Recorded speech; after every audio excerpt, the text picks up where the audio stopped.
नमस्कार, देशकाल प्लस में आपका स्वागत है। मैं हूं मुकेश कुमार। दोस्तों, एक बार फिर से अमेरिकी राष्ट्रपति डोनाल्ड ट्रंप और न्यूयॉर्क के मेयर जोहरान ममदानी के बीच में लड़ाई ठन गई है। इस बार लड़ाई ठनी है इस बात को लेकर कि इजराइल के प्रधानमंत्री बेन्यामिन नेतन्याहू अगर अमेरिका आते हैं, अगर न्यूयॉर्क आते हैं तो उनके साथ कैसा सलूक किया जाएगा। कैसा सलूक किया जाएगा, ये सवाल इसलिए उठ रहा है कि जोहरान ममदानी ने कहा है कि अगर वो वहाँ आएंगे तो वो उनको गिरफ्तार करेंगे। जोहरान ममदानी, आपको याद होगा कि अपने चुनाव प्रचार की कैंपेन के दौरान भी ये बार बार कहते रहे हैं कि वो बेन्यामिन नेतन्याहू को कदम रखते ही न्यूयॉर्क पर गिरफ्तार करने के आदेश देंगे। ये उनके चुनाव प्रचार का एक बड़ा मुद्दा भी था, क्योंकि बेन्यामिन नेतन्याहू गजा पट्टी पर जिस तरह के नरसंहार कर रहे थे उसको लेकर भी लोगों में गुस्सा था। और दूसरी बात यह है कि इंटरनेशनल क्रिमिनल कोर्ट ने बाकायदा उन्हें वार क्राइम का, युद्ध अपराधों का दोषी करार दिया है। और जो स्थिति है बेन्यामिन नेतन्याहू की, वो दुनिया के अधिकांश देशों में जा ही नहीं सकते हैं। जो भी इंटरनेशनल क्रिमिनल कोर्ट को मान्यता देते हैं, जो भी देश, उन देशों में तो वो कदम रख ही नहीं सकते हैं। और इसीलिए नेतन्याहू का आना जाना चंद देशों तक सिमट गया है।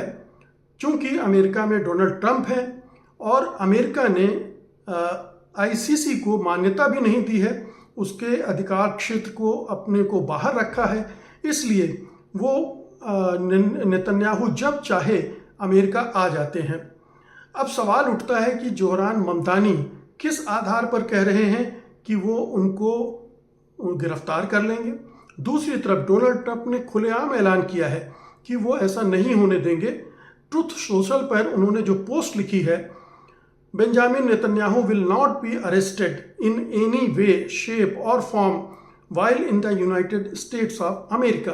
तो जाहिर है कि राष्ट्रपति ट्रंप के अधिकार क्षेत्र बहुत बड़ा है और न्यूयॉर्क पर ठीक है कि मेयर का शासन चलता है न्यूयॉर्क शहर पर, और उसके भी अधिकार क्षेत्र में बहुत कुछ आता है।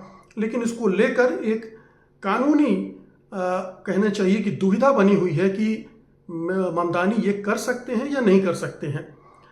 ये विवाद इसलिए फिर से उठ खड़ा हुआ है क्योंकि सितंबर में न्यूयॉर्क में 81वीं संयुक्त राष्ट्र महासभा का अधिवेशन होने वाला है, जो हर साल होता है। और इजरायली प्रधानमंत्री हर साल सितंबर में इसमें भाषण देने के लिए न्यूयॉर्क आते हैं। तो वो अब न्यूयॉर्क आने वाले हैं सितंबर में, और जोहरान ममदानी ने ये घोषणा कर दी है।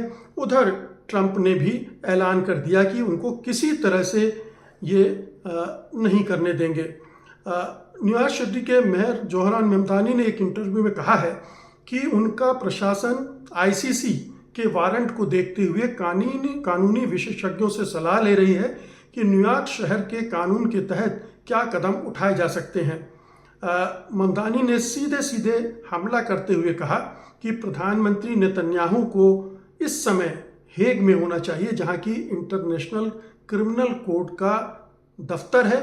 वे एक युद्ध अपराधी हैं जिन पर आईसीसी ने आरोप लगाए हैं। लेकिन उन्होंने ये भी स्पष्ट कर दिया है कि न्यूयॉर्क शहर के कानूनों का वो पालन करेंगे और कानून के हिसाब से ही फैसला लेंगे। तो यहाँ एक ऐसा लगता है कि ममदानी को संदेह है कि उनके अधिकार क्षेत्र में नेतन्याहू को गिरफ्तार करने का अधिकार आता है या नहीं आता है। ये भी बात ध्यान रखनी चाहिए कि अमेरिका और इजराइल आईसीसी के सदस्य नहीं हैं और रोम स्टैट्यूट के पक्षकार नहीं हैं, यानी वो इन आईसीसी को मान्यता नहीं देते हैं। इसलिए अमेरिका पर आईसीसी के वारंट को लागू करने की कोई कानूनी बाध्यता भी नहीं है। इजराइल आईसीसी के अधिकार क्षेत्र को पूरी तरह से खारिज करता है। और चूंकि कानूनी स्थिति के बारे में स्पष्ट कर दूं मैं कि अमेरिका में संघीय कानून आईसीसी वारंट को लागू करने के लिए बाध्य नहीं करता है। न्यूयॉर्क शहर के स्तर पर भी विदेशी नेताओं और खासकर जो संयुक्त राष्ट्र के अधिवेशन में हिस्सा लेने आते हैं, उनको राजनीतिक सुरक्षा और प्रतिरक्षा मिलती है। कानूनी विशेषज्ञों का मानना है कि शहर स्तर पर आईसीसी वारंट के आधार पर गिरफ्तारी बेहद मुश्किल है और लगभग असंभव है। अब आप सोचिए कि एक तरफ अमेरिका का राष्ट्रपति डोनाल्ड ट्रंप है जो कह चुका है कि किसी भी सूरत में उनको गिरफ्तार नहीं किया जाएगा। दूसरी तरफ ये भी स्पष्ट तौर पर दिख रहा है कि ममदानी उनको गिरफ्तार करने के स्थिति में नहीं है, क्योंकि कानूनी रूप से वो इतने सशक्त नहीं है कि इतना बड़ा कदम उठा सकें। ऐसी सूरत में सवाल उठता है कि ममदानी ये बार बार क्यों कह रहे हैं। इसे भी समझना चाहिए।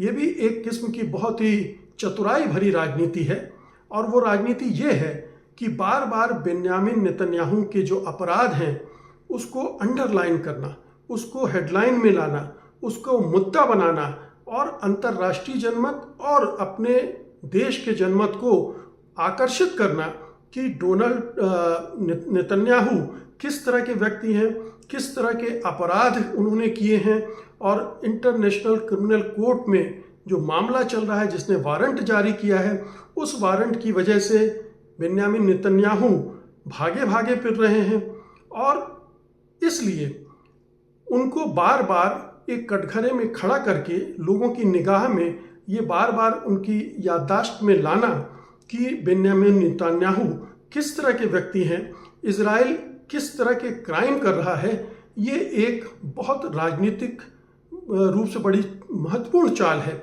क्योंकि अमेरिका में अभी पहले ही जनमत इजराइल के खिलाफ बनता जा रहा है, बेन्यामिन नेतन्याहू के खिलाफ बनता जा रहा है।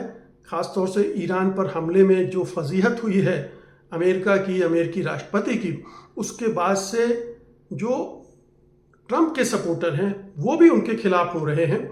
और ऐसी सूरत में अगर बेन्यामिन नेतन्याहू आ रहे हैं और उनके बारे में ये चीज़ें कही जाएंगी, तो वो जो जनमत धीरे धीरे इजराइल के खिलाफ हो रहा है, काफ़ी कुछ हो गया है, उसको और कंसोलिडेट करने में सफलता मिलेगी, मदद मिलेगी।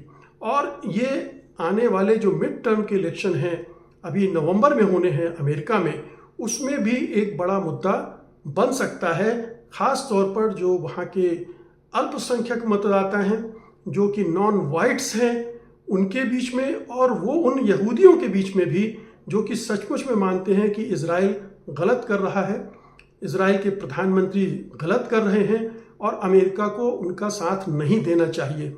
तो वो और कंसोलिडेट होगा, तो इससे डेमोक्रेटिक पार्टी की स्थिति भी मजबूत होती है। तो एक ह्यूमन राइट्स को लेकर जो डेमोक्रेटिक पार्टी का स्टैंड हमेशा से रहा है, उसके मद्देनज़र भी, मिड टर्म इलेक्शन के मद्देनज़र भी, ट्रंप को कटघरे में खड़े करने के मद्देनज़र भी, ये पूरी जो स्ट्रेटजी है ममदानी की, वो बहुत ही पिन पॉइंटेड है और बहुत ही उसका असर दिख सकता है। और जाहिर है कि अमेरिका में भी ममदानी का कद इससे बढ़ता है, क्योंकि वो एक ख़ास तरह के अत्याचार की तरफ पूरी दुनिया का ध्यान खींच रहे हैं। वो बार बार हेडलाइंस में आते हैं, अमेरिका में भी, अमेरिका के बाहर भी। तो ये ममदानी की जो राजनीति है उसको भी बड़े ध्यान से देखना चाहिए कि वो बड़े चतुराई के साथ अपने दांव खेल रहे हैं, अपने मोहरे आगे बढ़ाते हैं, और इसकी वजह से उनकी लोकप्रियता भी बढ़ रही है, उनका जनाधार भी बढ़ रहा है, और उनकी पार्टी को इससे मदद भी मिल रही है। बहुत बहुत शुक्रिया आपका। धन्यवाद। नमस्कार।